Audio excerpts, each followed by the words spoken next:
You know that specific feeling when you're sitting at your kitchen table on the evening your paycheck arrives, calculator open, bills spread out in front of you, trying to figure out how to make the numbers work?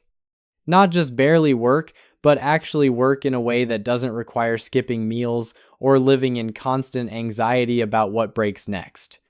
Maybe you've convinced yourself that earning $30,000 or less means you're destined for perpetual financial stress, that building any kind of stability at this income level is essentially impossible. Or perhaps you've looked at personal finance advice online and felt like it's all written for people earning twice what you make, discussing investment strategies and savings goals that feel completely disconnected from your reality. Here's what most financial advice won't acknowledge about living on a low income. The challenge isn't just mathematical, it's psychological. When you're working with limited resources, every financial decision carries weight that people with higher incomes never experience.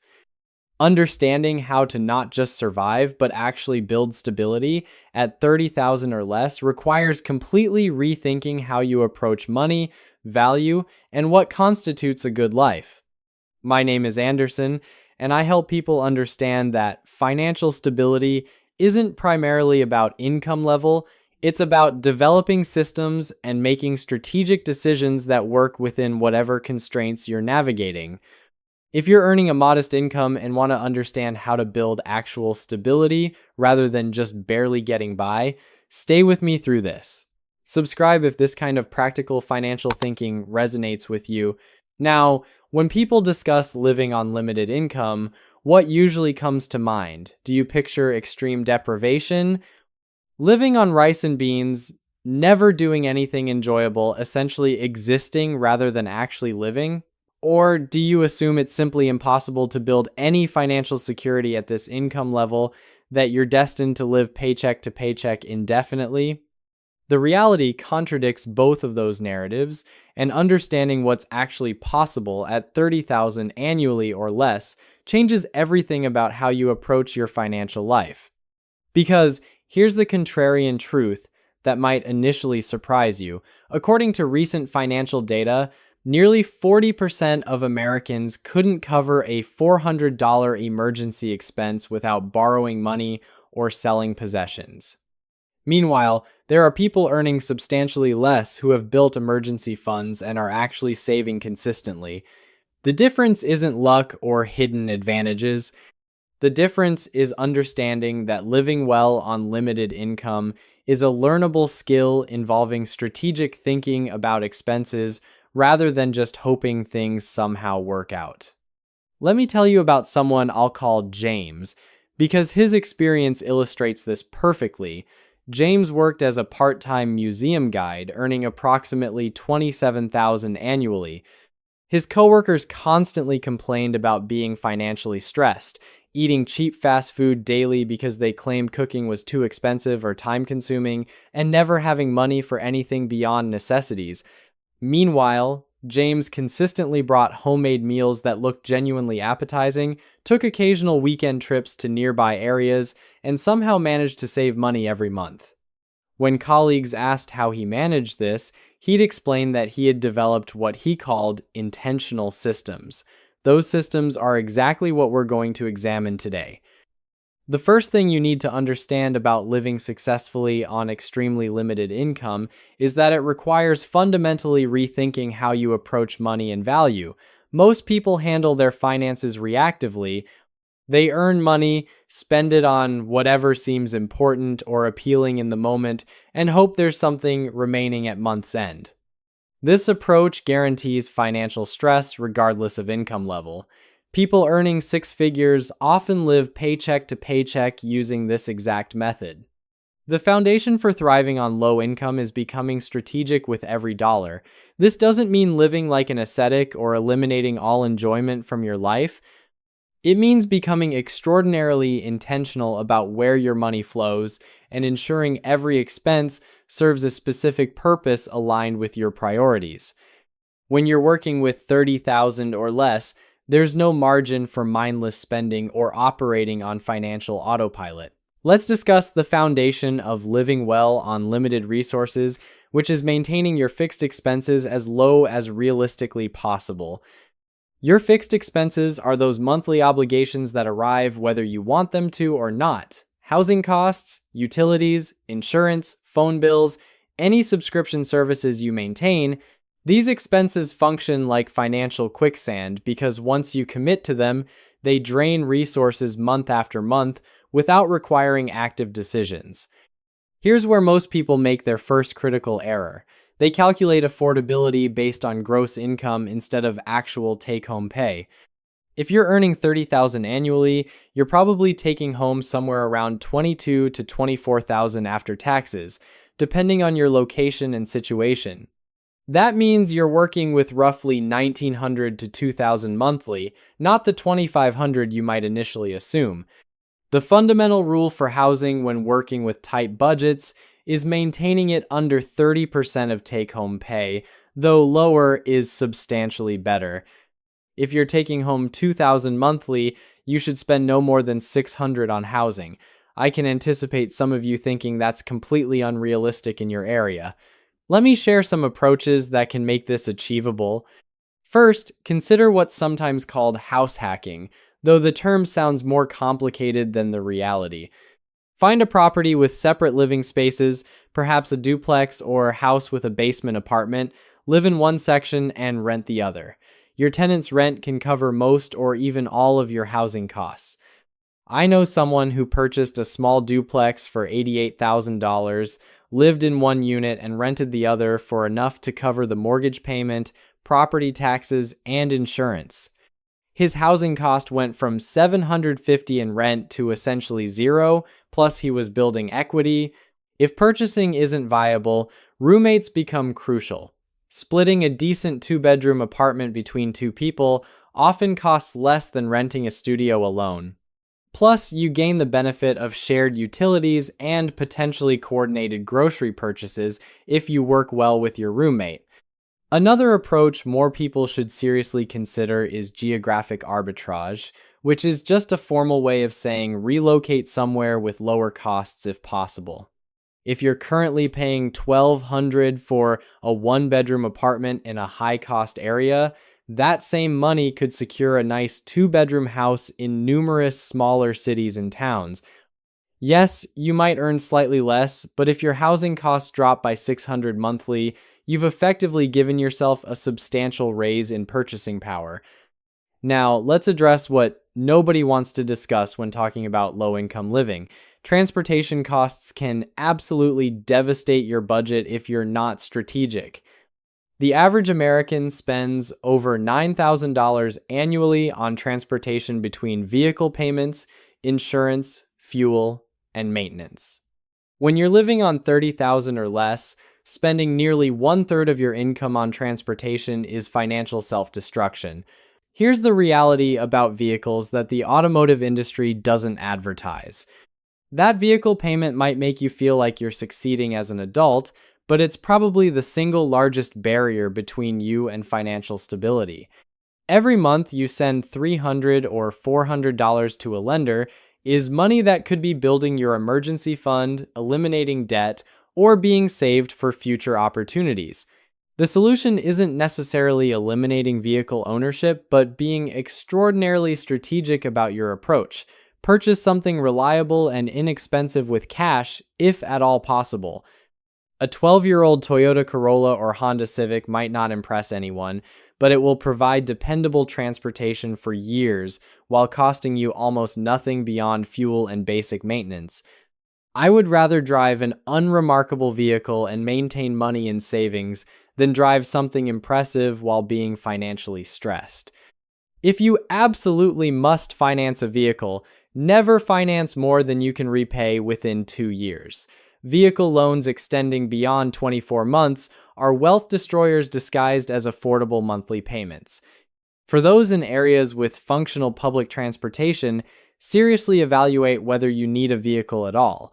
Between buses, trains, ride-sharing services, and occasional rental vehicles for longer trips, you might discover that eliminating vehicle ownership saves you hundreds monthly while also giving you time to read or work during commutes instead of dealing with traffic stress. Food represents another area where people consistently overspend without recognizing the cumulative impact. The average American household spends over $7,000 annually on food, with roughly half going to restaurants and takeout. When you're living on $30,000 or less, spending $3,000 yearly on restaurant meals is a luxury fundamentally incompatible with building financial stability. But here's what most people misunderstand about cooking at home. They assume it means eating bland, unsatisfying meals and spending hours in the kitchen daily. This couldn't be further from reality. With basic planning and several key skills, you can eat substantially better than most people while spending a fraction of their food budget. The foundation for eating well on a tight budget starts with meal planning, but not the complicated system most financial advice recommends. I'm discussing simple, practical planning, requiring maybe 15 minutes weekly. Choose one day, typically Sunday, to plan meals for the upcoming week. This isn't about becoming a culinary expert overnight. It's about avoiding the expensive panic that happens when you're hungry with no idea what to eat. Start with versatile staple ingredients usable in multiple ways throughout the week: rice, beans, eggs, chicken thighs, potatoes, onions, and whatever vegetables are on sale. These ingredients might sound boring individually, but they're building blocks for countless satisfying meals. You can transform them into stir-fries, soups, breakfast dishes, or hearty stews costing perhaps $2 per serving instead of the $12 you'd pay for similar portions at restaurants. Here's a strategy most people completely overlook. Master your freezer. When you find meat on clearance approaching its sell-by date, purchase it and freeze immediately. When you cook a large batch of soup or chili, freeze half in individual portions. This creates your personal convenience food supply, costing a fraction of store-bought frozen meals. Let's discuss the psychology of grocery shopping briefly. Grocery stores are designed to extract maximum money from you as efficiently as possible. They position expensive items at eye level, strategically place impulse purchases everywhere, and create environments encouraging unplanned spending. Shopping while hungry is like gambling when you're desperate for money. You will lose. Always shop with a list and adhere to it religiously. If something's not on your list, you don't purchase it. Period. This might sound extreme, but when you're working with limited resources, every unplanned purchase displaces something else from your budget. That $5 impulse buy might seem insignificant, but it could represent the difference between having enough fuel to reach work next week or needing to borrow money. Now let's address something uncomfortable but essential. Entertainment and social expenses can completely derail a tight budget if you're not strategic. This doesn't mean becoming socially isolated or eliminating all enjoyment from life. It means being creative about how you experience fun and learning to find satisfaction in activities that don't require significant spending. The pressure to maintain social connections when friends or family have higher incomes and different spending habits can be intense. When everyone else suggests expensive restaurants or costly weekend activities, it's easy to feel excluded or embarrassed about your financial situation. But here's what I've observed from people who navigate this successfully. The right people in your life will understand and support your financial boundaries, and the wrong people will make you feel inadequate for being responsible with money. Instead of constantly declining social invitations, become the person who suggests alternative activities. Host potluck gatherings instead of going to restaurants. Organize hiking trips or visits to free museums instead of expensive entertainment venues. Plan game nights or movie marathons at home. You'll often discover that people actually prefer these activities because they're more relaxed and allow genuine conversation rather than trying to talk over restaurant noise. Libraries have evolved into entertainment resources that most adults completely ignore. Beyond books, most libraries offer free movies, internet access, community events, and sometimes even tool lending programs. Some have maker spaces with equipment you can use at no cost. It's like accessing thousands of dollars worth of entertainment and resources for the cost of taxes you're already paying. Thrift stores and consignment shops should become regular stops when you need clothing or household items. The stigma around secondhand shopping is outdated and honestly absurd when you think about it rationally. Why would you pay full price for something when you can acquire the identical item for 20% of the cost? Here's a mindset shift that can transform how you think about purchases. Before buying anything non-essential, calculate how many hours of work it represents. If you take home $12 hourly after taxes and you're considering a $60 purchase, that's 5 hours of your life. Is that item genuinely worth 5 hours of your time and energy? Sometimes the answer will be yes. More often, you'll realize many purchases aren't worth the trade-off when framed in terms of your actual time investment. Emergency funds become even more critical when living on low income because you have less flexibility to handle unexpected expenses. Most financial guidance recommends 3 to 6 months of expenses in emergency savings, but when you're just starting on a tight budget, even $100 in savings can prevent a minor issue from becoming a major crisis. Start small with your emergency fund. Even saving $5 or $10 weekly accumulates faster than you might expect. The goal isn't immediately having thousands saved. The goal is building the habit of paying yourself first and creating a buffer between you and financial catastrophe.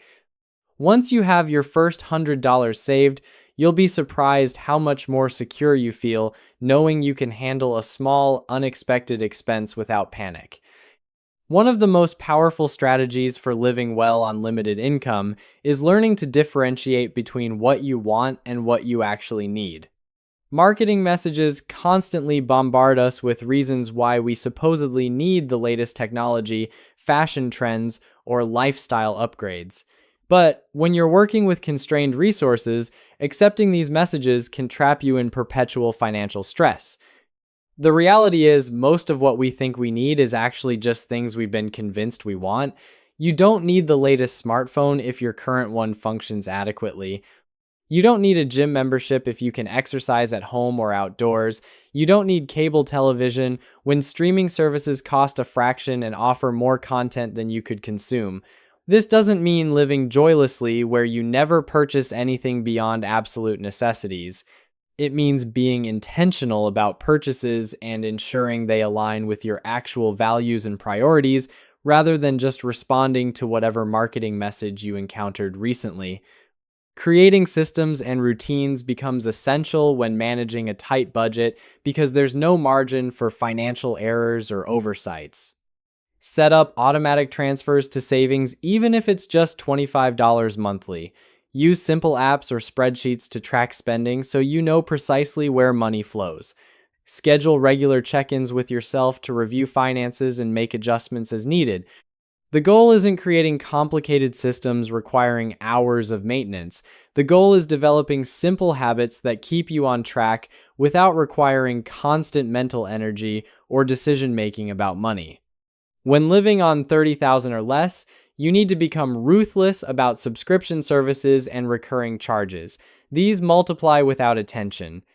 You sign up for a streaming service to watch one show, forget about it, and suddenly you're paying $12 monthly for something you haven't used in months. Do this with 5 or 6 different services, and you've wasted $60 to $70 monthly on digital clutter. Here's an exercise that might horrify you. Review your bank statements from the past 3 months and highlight every recurring charge. You'll probably find subscriptions you completely forgot about, software you signed up for during some productivity phase, and gym memberships you haven't used since your motivation died in February. Canceling unused subscriptions is like discovering free money, except it's significantly more money and happens every month. The subscription economy is designed to make canceling as difficult as possible.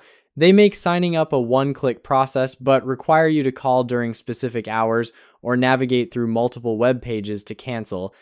Don't let this deter you. That 15 minutes of mild inconvenience could save you hundreds over a year. Now let's discuss something uncomfortable but significantly impactful on your financial situation. Your social circle and the people you spend time with have enormous influence over your spending habits. If you're constantly around people who casually drop $50 on drinks or impulse buy expensive items, you'll find yourself doing the same even when it doesn't align with your financial reality. This doesn't mean you need to eliminate all your friends. It means being aware of how social pressure affects spending decisions and developing strategies to handle these situations. When friends suggest expensive activities, don't just say you can't afford it. Offer alternatives fitting your budget. Most people will respect your honesty and appreciate having options. Insurance represents another area where people often overpay without realizing it. Yes, you need insurance, but you don't need to pay more than necessary. Shop for auto insurance at least annually. The same coverage costing you $150 monthly with one company might cost $90 with another. That $60 monthly difference accumulates to over $700 annually, which is significant money on a tight budget. Consider raising deductibles if you have emergency savings to cover them. Increasing from a $250 deductible to $1,000 can often reduce monthly premiums by $30 to $40. If you're a cautious driver who rarely makes claims, this trade-off makes perfect financial sense. Look, living on $30,000 or less isn't just possible. It's actually liberating once you develop the systems and mindset. You'll sleep better knowing you're not drowning in debt. You'll stress less about money because you've built approaches that work. And you might even discover that some of your most satisfying experiences don't cost anything at all. The strategies we've covered today aren't revolutionary secrets. They're practical approaches that have become surprisingly uncommon. Start with 1 or 2 changes, build momentum, and watch your financial stress diminish as your confidence grows. Your future self isn't expecting perfection from you. Your future self is hoping you'll start making intentional decisions today that compound into stability over time. And if you can provide that, even imperfectly, you'll look back grateful that you began when you did, rather than waiting for circumstances to magically improve.